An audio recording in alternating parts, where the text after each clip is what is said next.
Muito obrigada, Sr. Presidente. Dou as boas-vindas em nome do Grupo Parlamentar do Partido Socialista ao Conselho Metropolitano do Porto e à sua Comissão Executiva também. E dizer-lhes que, de facto, enfim, nós já tínhamos tido ontem, tivemos a oportunidade, os senhores tiveram a amabilidade de nos conceder a nós, Grupo Parlamentar, uma audiência em que já trocámos algumas impressões e que, de facto, existe uma grande coincidência de opiniões entre as que expressaram e aquelas que são as nossas do Grupo Parlamentar. E, de facto, existe aqui uma grande predisposição para que exista uma verdadeira descentralização em matéria de mobilidade e transportes no país e principalmente nas áreas metropolitanas.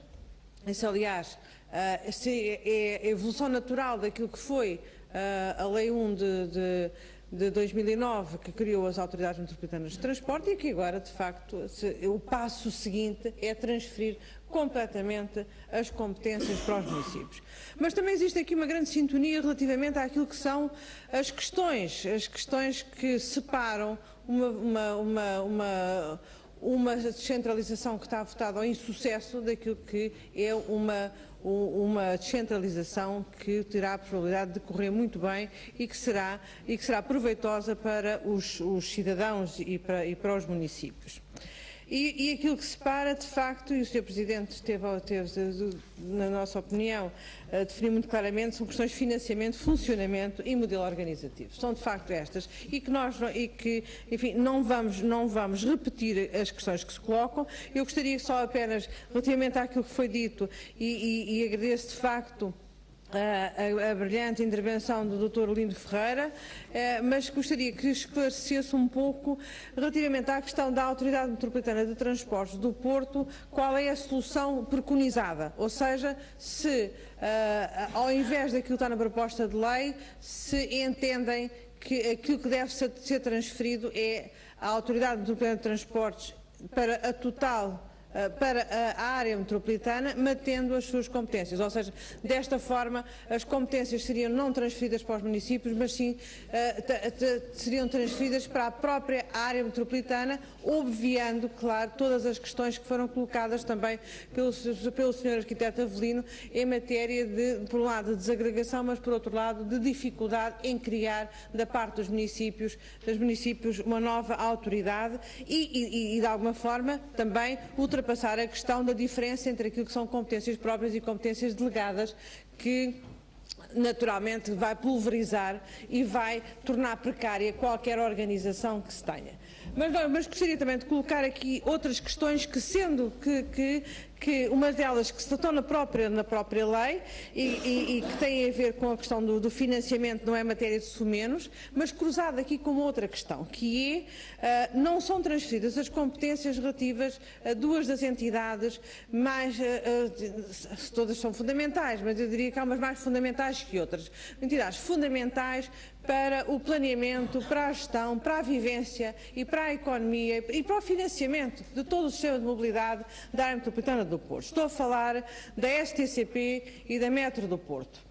E a primeira pergunta é se consideram que é razoável estarmos a falar aqui de transferência de competências na área da mobilidade e sermos sermos muito claros relativamente à questão das transferências das competências, sendo que elas só serão efetivadas depois de se quebrar o vínculo jurídico que existe à data da aprovação da lei.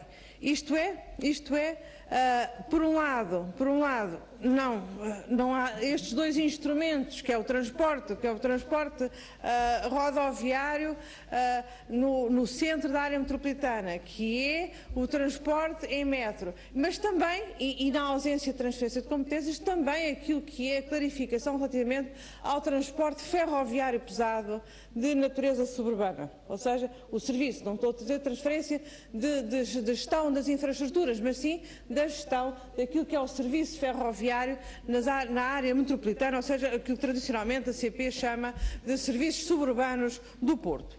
E a ausência de transferência de competências. E cruzados com isto, nós gostaríamos de colocar aqui uma questão que é, sendo esta matéria tão relevante, fundamental, Aliás, eu diria que não vale a pena começarmos a falar de mobilidade na área metropolitana do Porto se não falarmos da STCP, da Metro do Porto e dos suburbanos de ferroviários do Porto. O resto, enfim, o que é que fica? Pergunta-se o que é que fica e, portanto, se faz ou não faz sentido. E atendendo a isto, no entender do Conselho Metropolitano, se faria sentido suspender os processos de PPP que estão em curso relativamente à STCP e à Metro do Porto. Não estou sequer a colocar uma questão que julgo que, enfim, não é o objeto desta reunião, se faz sentido, se não faz sentido uma PPP da STCP ou se faz ou não faz sentido a PPP conduzida da forma como foi relativamente à Metro do Porto. Não é essa a minha questão. A minha questão é, se consideram ou não fundamental que estas entidades também devam fazer parte deste jogo da transferência, jogo no bom sentido de transferência de competências, e se assim for, se faz ou não faz sentido suspender estes processos de PPP e continuá-los ou não, mas aí sim, já depois de uma transferência efetiva. Se são os municípios, se há a área metropolitana que deve ter as competências em matéria de mobilidade, independentemente de todas as outras questões de financiamento, organização, de funcionamento, tudo o que está em causa, mas se são os municípios que devem ter as competências, se é a área metropolitana que deve ter as competências nos transportes e na mobilidade metropolitana, faz ou não faz sentido que estes são os transportes essenciais da mobilidade metropolitana, fiquem de fora e, consequentemente, se assim não for, sejam suspensos os concursos em curso para as PPP. Muito obrigada, Sr. Presidente. Muito obrigada e, mais uma vez, bem-vindos a esta Casa.